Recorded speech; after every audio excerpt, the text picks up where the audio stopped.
Good morning, dear students.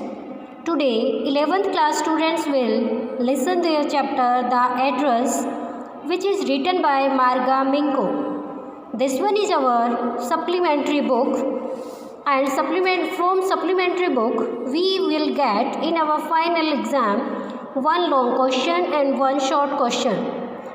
So today we will go through our summary. This is a touching short story. ये एक दिल को छूने वाली बहुत छोटी सी कहानी है. The narrator's family had to move out of their country because of the war.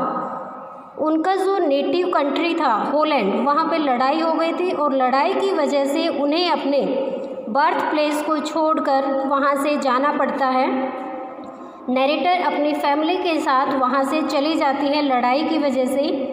After the war, the narrator comes back to the native place in Holland in search of her mother's belongings. अपनी माँ से जुड़ी हुई चीज़ों को तलाश करने के लिए, अपनी माँ की याददाश्त को तरोताज़ा करने के लिए, उससे जुड़ी चीज़ों को सर्च करने के लिए नरेटर युद्ध के बाद वापस अपने नेटिव प्लेस, अपने जन्म स्थान पर वापस आती है. Her mother has given her the address of a woman. उसकी माँ ने एक औरत का पता दिया था, एक पड़ोसन का एड्रेस दिया था. Most of her mother's belongings can be found in her home. उसकी माँ से जुड़ी हुई ज़्यादातर सामान, ज़्यादातर चीज़ें उस औरत के घर में मिल भी जाती हैं. The narrator finds her house in Holland with some difficulty. कुछ परेशानी के बाद वर्णनकर्ता उस औरत के घर के एड्रेस को हॉलैंड में सर्च भी कर लेती है. She knocks at the door. वह जाकर दरवाज़ा खटखटाती है. The woman open it a little. वो औरत थोड़ा सा दरवाज़ा ओपन करती है. She tells her that she is Mrs S daughter. वो बताती है कि मैं मिसेस एस की डॉटर हूँ. मिस हम जो कहते हैं कि मैं फ़लाना फ़लाना की बेटी हूँ, तो वो बताती है कि मैं मिसेस एस की बेटी हूँ. The woman kept staring at her for some time. वो औरत कुछ देर के लिए उसको घूरती रहती है. At first she gave no sign of recognition. और फर्स्ट टाइम वो कोई भी ऐसा चिन्ह नहीं देती है जिसे लगे कि उसको पहचान लिया है. The narrator finds that the woman is wearing her mother's green knitted cardigan. और वो देखती है कि उस औरत ने उसकी माँ के हाथ से बुनी हुई ग्रीन कार्डिगन भी पहन रखी है. इट मीन्स जो औरत ने कार्डिगन वियर कर रखी थी, सर्दी का टाइम था, तो वो कार्डिगन उस नरेटर द्वारा बनाई गई थी, उसकी माँ से बिलोंग करती थी. It means that she has reached the right address. इसका मतलब ये था कि वो सही ठिकाने पे पहुँच गई थी, सही पते पे पहुँच गई थी. At last the woman recognises her. और लास्ट में वो औरत उसे पहचान भी लेती है. But she says that it is not convenient for her to talk now. और वो कहती है कि अब मुझे कुछ ठीक नहीं लग रहा है, सुविधाजनक महसूस नहीं कर रही हूँ, कंफर्टेबल नहीं हूँ, आप बाद में आना. She ask the daughter to come back later. और वो कहती है कि बेटा आप कुछ देर बाद आना या बाद में आना, आज मैं कंफर्टेबल नहीं हूँ आपसे बात करने में. The narrator keep standing on the steps for some time. Narrator कुछ देर के लिए वहीं सीढ़ियों पे खड़ी रहती है. She looks at the name plate again. और दोबारा वो नेम प्लेट को ध्यान से देखती है. The word Darling and number 46. और उस घर पे लिखा था डॉर्लिंग और नंबर 46 था, 46 नंबर था. Are written on it. इसके घर के एड्रेस पे वो देख लेती है address. She walks back slowly to the station. और धीरे धीरे वो स्टेशन तक पहुँच जाती है. She thinks about her mother. और अपनी माँ के बारे में सोचती है. Her mother had given her that the address years ago. उसकी माँ ने कई साल पहले, वर्षों पहले ये एड्रेस उसे दिया था. It was during the first half of the वार. ये लड़ाई जब आधी हो गई थी, इट मीन्स जब लड़ाई हमको चली थी हॉलैंड वाली, तो लड़ाई आधी हो चुकी थी, तब उसकी माँ ने कहीं एड्रेस दिया था. It was during the first half of the war. Then she had told her about Mrs Darling. फिर उसने पहले एड्रेस दिया, फिर मिसेज डॉर्लिंग के बारे में बताया. Daughter had never heard of her. उसकी बेटी ने पहले कभी नहीं सुना था. But she was an old acquaintance of her mother. पर वो उसकी माँ की पुरानी जानकार थी, सहेली थी. She had suddenly turn up and renewed there contact. वो जल्दी से बहुत अचानक से वापस मुड़ती है, दोबारा उस एड्रेस को देखती है, उस कॉन्टैक्ट को रिन्यू करती है। Her mother had told her about every time Mrs Darling left she took away something from that.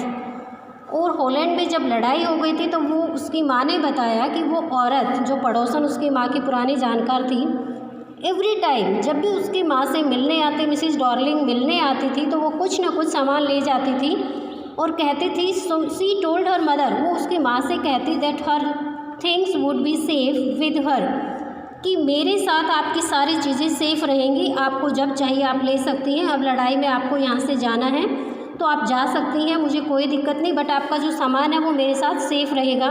In this way she had taken away a number of things, और इस तरह से धीरे धीरे करके वो बहुत सारा सामान, बहुत सारी चीज़ें वो अपने घर ले जाती थी। Because of the war and uncertain conditions the mother had no bother to take those things back from her. और युद्ध और अनिश्चित स्थिति की वजह से उसकी माँ वापस उस सामान को लेने के बारे में चिंता नहीं करती है, क्योंकि उसको थोड़ा सा बिलीव होता है कि वो फ्रेंड है, तो अगर वो कुछ कह रही है तो उसके पीछे उसका विश्वास है कि वो वापस अगर उन्हें ज़रूरत होगी तो वो दे देगी। That she remembers the day when her mother introduced her to Mrs Darling. फिर वो उस दिन को याद करती है जब उसकी माँ ने मिसेज डॉर्लिंग के बारे में उसे बताया था। It was a long time back, अब बहुत समय हो गया था। The narrator had waited a long time to go there. Narrator ने बहुत सारा समय ले लिया था अपनी माँ की यादों को दोबारा निहारने के लिए, उन चीज़ों को वापस लाने के लिए। इनिशियली स्टोर्ड स्टफ, पहले तो वो सोचती थी कि she was not interested in all that, उसको कोई पहले इंटरेस्ट नहीं था उसमें, उसका कोई चाव नहीं था कि मैं उन चीज़ों को दोबारा संग्रह करूं, क्योंकि वो काफ़ी पुरानी हो गई थी अब। She was afraid of seeing the things, वो उन चीज़ों को देख के उसे एक डर लग रहा था, which would bring back the painful memories, क्योंकि उन चीज़ों के साथ एक बहुत ही दर्द भरी कहानी जुड़ी हुई थी, बहुत सारी दर्द की बातें जुड़ी थी, जिसमें उनको मजबूरी में अपना घर छोड़ के वहाँ से जाना पड़ा था हॉलैंड से। But one day she felt curious about all those things and had decided to meet Mrs Darling. पर एक दिन वो निश्चय करती है कि मैं वापस जाती हूँ हॉलैंड में और मिसेज डॉर्लिंग से एक बार मिलकर उस सामान को, उन चीज़ों को दोबारा मैं लाना चाहती हूँ। After her visit in vain to Mrs Dorling's house, और बाद में उसकी जो यात्रा है मिसेज डॉर्लिंग के घर जाने की वो व्यर्थ रहती है। The narrator decides to try a second time, पहली बार जब वो जाती है तो कोई रिस्पॉन्स नहीं मिलता है और उसको कहा जाता है कि वो फिर कभी आए, तो वो दोबारा जाने का निर्णय करती है स्टेशन से। This time a girl of 15 opens the door, इस समय किसी 15 साल के लड़के ने दरवाज़ा खोला। She tells her that her mother is not at home, और नरेटर को वो लड़की बताती है जो 15 साल की जिसने गेट ओपन किया था, वो कहती है कि उसकी माँ घर पर नहीं है। The narrator goes inside, narrator अंदर जाती है। द हाउस, घर के अंदर गई। She finds herself in a room, वो एक रूम में अपने आप को बैठाती हैं। Suddenly she sees a number of familiar things around her, और उसके चारों तरफ बहुत सारी चीज़ें हैं जो उसकी माँ से जुड़ी हुई हैं। सी सिट्स डाउन, वो नीचे बैठ जाती है। And stares at the table cloth, और टेबल क्लॉथ वो निहारती है, घूरती है। सी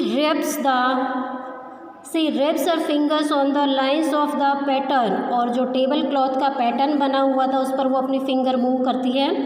सी finds the burn mark she had been familiar with, और उसे वो टेबल क्लॉथ पे जला हुआ कपड़ा, जला हुआ जो पार्ट था वो उसकी फिंगर्स पे अटैच कर जाता है, जुड़ जाता है। उसे वो जला हुआ जो निशान था जो उनके साथ जब वो टेबल क्लॉथ था तो वही पहचान उसको याद आ जाती है, जो उसकी उंगलियों को बहुत अच्छे से जानकारी थी, क्योंकि जब वो टेबल क्लॉथ बिछा हुआ था, जब भी वहाँ टेबल पे बैठती तो उसको टच करती थी। Then the girl brings tea for her, इतने में वो लड़की उसके लिए चाय ले आती है। She opens a box and take some spoons out, वो वहाँ से एक बॉक्स निकालती है और वहाँ से कुछ चम्मचें निकालती हैं। The narrator recalls the box, और नरेटर वर्णनकर्ता को वो बॉक्स भी याद आ जाता है जो उसकी माँ से जुड़ा हुआ था, और वो उस बॉक्स को देखती है।